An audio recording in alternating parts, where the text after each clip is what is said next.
thành công tốt đẹp rất là hạnh phúc. Một lần nữa chúc cùng nâng ly vui vẻ cho hai người chúng tôi. Thấy có gì hơn nên chỉ bác thủ cảm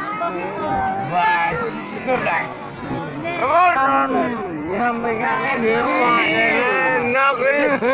mãi lên bóng gạch một lần. Người gì bắt tay thật cao hình như ổn nói là em chỉ đất Grande la melody mới lại được gọi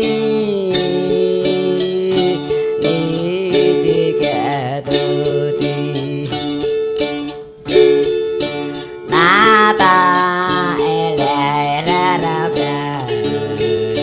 na ta ra pa cô say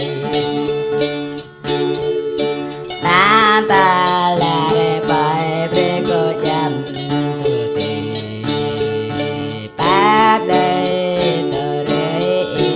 non non anan narang non non kaya tu non làm về tu thao ran tu ti la boy ma thao esa que doy yo de beta ya e gana tu ti alana e tu ti ben la bo da ta tu ti re pai da kom tu ke di apit rai dang tu ti alan tu ti tu balan na na na na na rang non non cho eo do na non e da lan chư tu ti a gan yang tôi nơi chu gan e da lan dan tu ti a kapaya tôi nào gặp ai 13 chú em bị bara na ke nam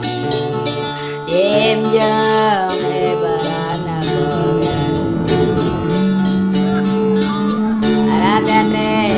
dai na bogan la beda yo den da tera ga yo di da lai ga ta dai to re nan ala yang rai kau rong ba be na ta nei ana ro pa ko sai to yang ana re bai ka yang bang pi ba bin gra bo lam bang pi ba Việt Nam đây bang pi re bai chu sa hương về re ba re nam re la yang lan con rong bia be na ta này đam nhờ là trường cho biết có từ thì lá chưa thì có đã đơn đam nhờ thì ta để ra để kang tiền